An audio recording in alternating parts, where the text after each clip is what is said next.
Magandang umaga mga kaibigan. Gusto ko lang sabihin sa inyo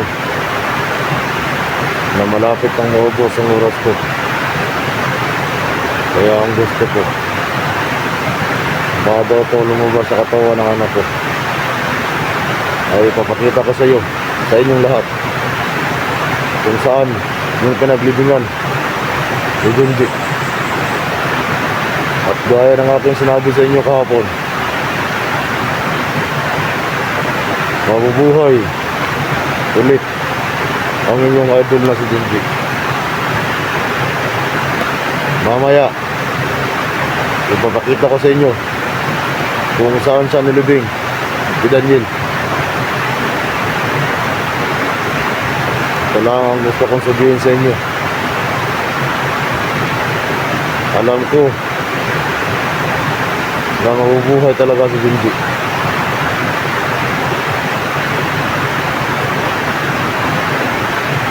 Kaya samahan niyo ako sa video ni Jigo, sa aking anak.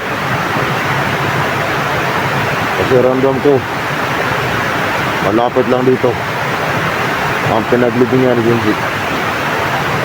At siguro ko sa inyong lahat, ang lahat na makita sa video na ito ay hindi makapaniwala.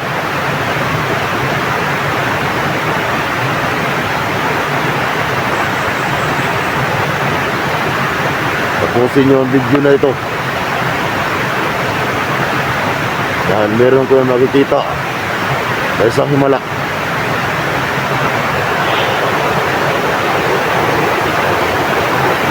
Mabuti ay nagkaroon pa ko ng konting oras, kaya umabot pa tayo ng umaga sa katawan ng anak ko. Ang oras natin ngayon alas 6 ng umaga. Kaya ngayon matunghayan ninyong lahat kung saan nakalibing si Junji. At siguro ko na kayong lahat ay hindi makapaniwala sa makita nyo ngayon. Hindi ko sinabi na ako ang bubuhay kay Junji. Basta ang alam ko, mabubuhay siyang muli.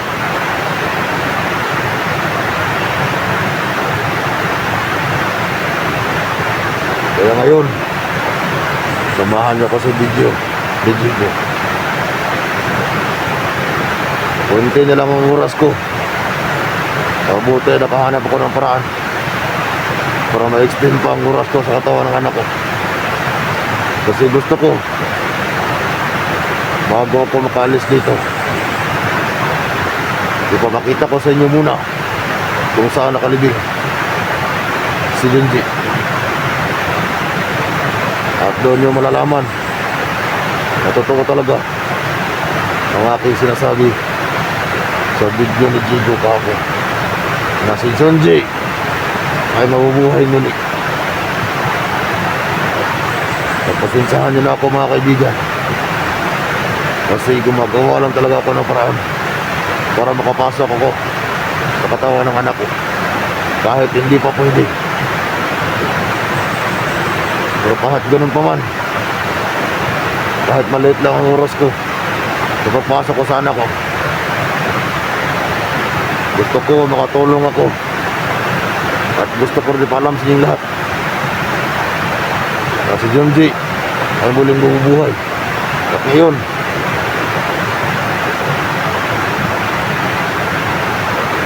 papakita ko sa inyo kung saan nakalibing si Junji. Kung nakaalay lang sana ang aking anak sa akin, gustuhin ko man anumang oras, pwede ako makapasok sa katawan na ito. Pero dahil hindi pa siya nakapag-alay, pasintahan nyo muna mga kaibigan, kasi ako mismo ay gumawa lang ng paraan para makapasok dito. Yang kahoy na yan, alam ko malapit na kung saan nilibing si Junji. Dalawang kahoy yan, nasa likuran ng isa. At doon banda sa unahan, dyan na yung libingan niya. Kahit meron tayong masagupa dyan, wala akong pakialam. Ang pakay ko ngayon, hanapin kung saan nakalibing si Junji. At kung meron mang kalaban, tatapusin ko rin. Kaya ikaw, Supremo, alam ko, makikita mo ang video ng anak ko.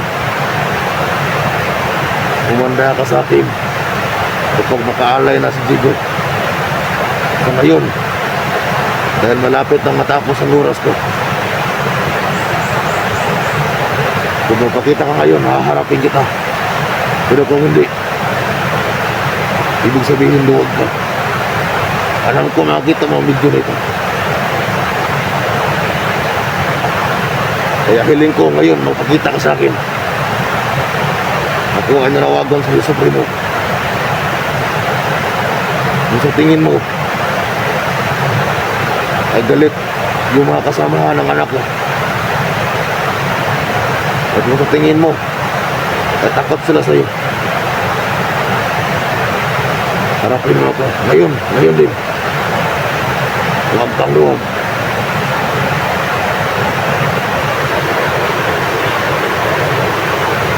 At sa mga viewers sa Jigo dyan, sana ay may makatulong sa kanya para makapag-alay siya sa akin. Kasi alam niyo naman, kapag ako makapasok sa katawan ng anak ko, malaki talagang may tulong ko sa mga hunter. Alam ko marami na nakakilala sa akin. Kaya pasensya mo na kayo ngayon. Kasi sobrang liit lang talaga ng oras ko dito sa katawan na ito. So ngayon, maglakad na tayo.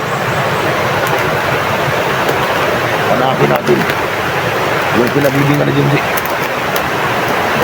Ngayon pa lang, alam ko na nabuhay na si Junji. Pero hindi ako sure kung safety ba siya sa muling pagkabuhay niya. Kung nakapag-alay lang sana yung anak ko, ngayon din, masusundan ko sila. Kahit saan man sila magpunta. At pati ang Supremo na yan, malalaman ko rin kung saan siya. Ngayon, napakita ko lang sa inyo ay yung pinaglibingan. Basta alam ko, wala na si Junji dyan sa pinaglibingan ni Daniel. Alam ko, itong puno na ito, nakita niyo ito sa video ni Junji. Pati yung puno na yan, diyan iniwan si Junji ni Daniel. Diyan siya namatay.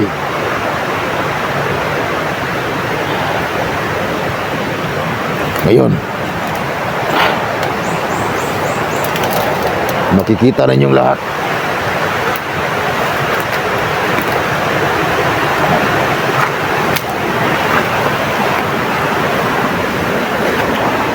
Ang sabi ko sa inyo kapon, huwag kayo mag-alala.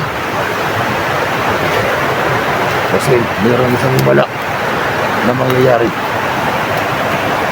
sa katawan ng Junji.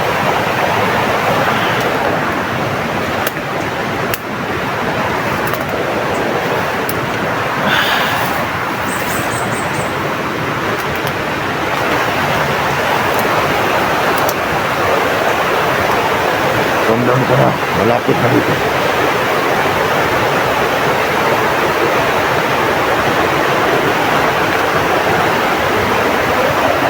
Maya-maya,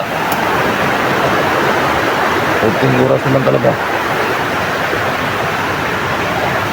lalabas na ako sa katawan ng anak ko. At agulin ko lang ay makapag-alay sa akin para makabalik ulit ako sa katawan ng anak ko. Dahil alam ko, meron pang mangyayari hindi maganda kay Junji, kay Bibi Lemuel, kay Daniel. Huwag niyong kalimutan, mga kaibigan, ang aking sinasabi. Kasi Meron akong nakita masamang pangitain sa kanilang tatlo. Si Junji, si Daniel, at saka si Bibi Limwell. Merong nangyayaring hindi maganda sa kanila. Nakikita ko na ang nangyayari sa kanila. So ngayon, ngayong oras na ito, ngayong araw na ito, mabubuhay si Junji. Ito na ang pinagiging ni Junji. Wala na sa dito. Ito yung sinabi ko. Diyan nakalibing si Junji.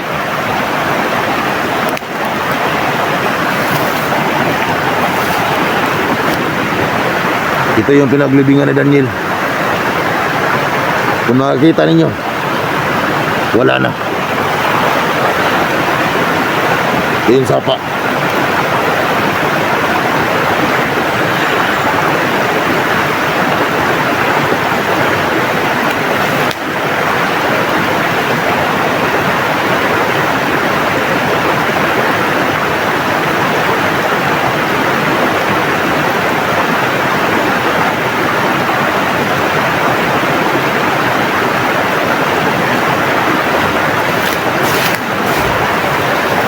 Kung makikita nyo mga kaibigan, butas na lang ang nandito. Wala na si Junji.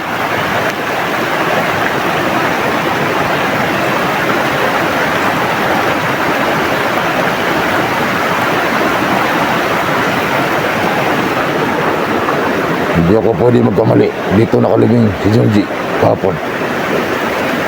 Diyan nililibing ni Daniel. Pero ngayon, tingnan mo, wala na ang laman.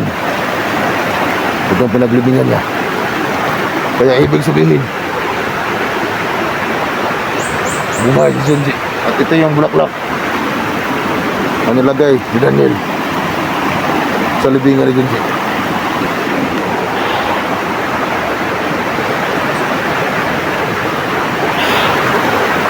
Ngayon, alam niyo na.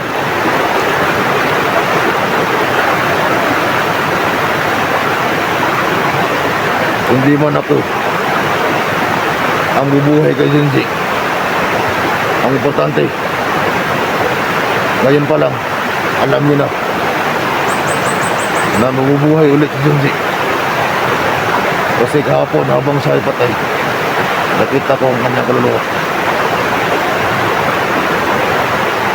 At doon nakita ko na kailangan siyang ibalik sa kanyang katawan. Ito, panoorin nyo. Gagawa ko ng orasyon dyan. Sa libingan na yan. Para kapag nakita ulit ni Supremo, yan, libingan na yan. Wala siyang gagawin. Wala siyang magagawa. Na kung ano man. Lalagyan natin ng orasyon yan. At kung meron ng mga vlogger na makakita dyan, safety na sila dito. Kaya ngayon pa lang, lagyan ko na ng orasyon yan. Wala na si Daniel dyan. Si Junji, buhay na.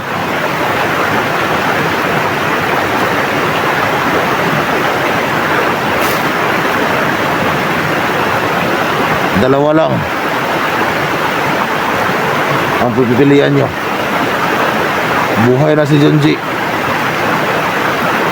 or kinuha pa siya. Pero alam ko mabubuhay talaga si Junji.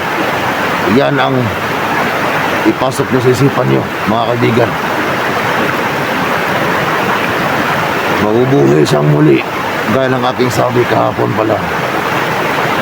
Ngayon, kita natin dyan, lagyan natin ng konting orasyon para safety ang lahat ng makahanap dyan sa libingan na yan na mga hunter.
preparasyon.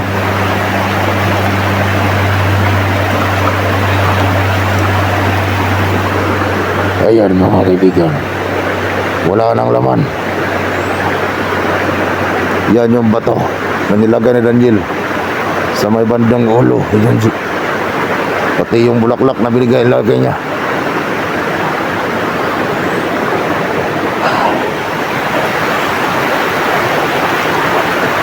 Ang huling pagkabuhay ni Junji.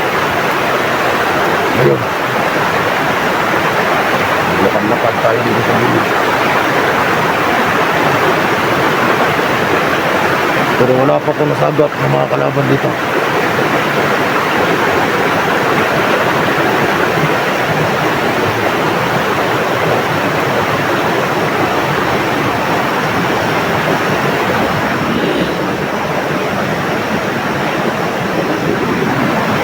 Malapit lang maubos ang oras ko. Kunti na lang talaga. Maubos na. Kaya kailangan ko maghanap nang wala masyado mga bato. Makapaglabas ko dito ay mauntog ang ulo ng anak ko si Jigo. Kaya kailangan ko itong alagaan. Kasi alam ko paglabas ko dito ay mahimatay siya.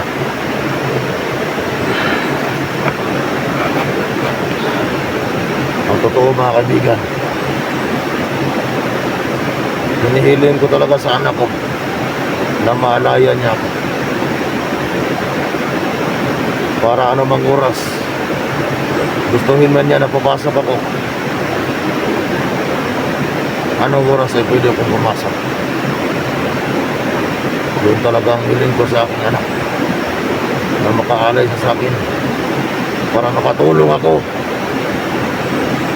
sa mga antil na nangailangan ng tulong. Sa ngayon na hindi pa siya nakaalay, pasensyahan niyo muna ako. Kasi kung kanya lang talaga maubos ng oras ko at hindi ko alam kung makabalik pa ako sa katawan na ito. Pwera na lang kung makapag-aalay sa sakin.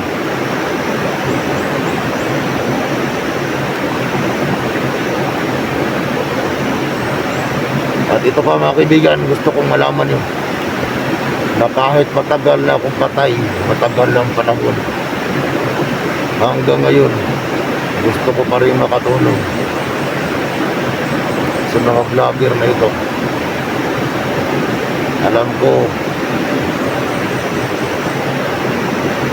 marami pang hindi nakakilala sa akin ang vlogger, pero sa mga viewers ni Jigo dyan, alam ko marami na nakilala sa akin. Kaya nga hinihiling ko sana po na mag-alay siya, pero lagi niyang sinasabi sa akin na hindi niya kaya mag-alay ng kambing. Kaya yan ang dahilan kung bakit hindi ako makapasok sa kanya kahit gustuhin ko. Mabuti ngayon, kahit ayaw ng aming kasamahan na kulto, kasi marami pa kayo hindi alam mga kaibigan, kami na mga kulto kahit patay na kami, meron kaming leading. Ngayon nyo palang malalaman ito, sasabihin ko sa inyo. Kapag kami ay patay na, hindi kami basta-basta papasok sa katawan ng tao. Kasi nga, meron kaming mga pinagbabawal. Kaya gumawa ako ng paraan para makatulong man lang kahit papano. Malapit ang maubos ang oras ko. Gaya ng sinabi ko, bago ko alis dito, ipapakita ko sa inyo ang pinaglibingan ni Junji. At yun na, makita nyo na. Ramdam ko na, parang tinatawag na ako na mas nakakataas pa sa amin. Kaya hanap na ako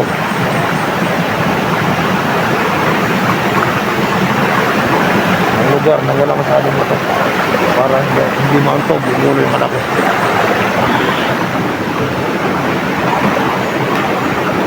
Dito, okay na siguro to. Patawad mga kaibigan. Gustuhin ko man na magtagal sa katawan ng anak ko. Pero mawawala na talaga. Kailangan ko nang umalis sa katawan na ito. Hanggang sa muli mga kaibigan. At sana makaalay ang anak ko para anumang oras ay pwede ako makapasok sa katawan niya. Kung paano mga kaibigan, iiwan ko ng katawan ng anak ko dito. At ako ay aalis na. Huwag kayong mag-alala. Kasi magigising naman kaagad yung aking anak sa pag-alis ko dito sa katawan niya.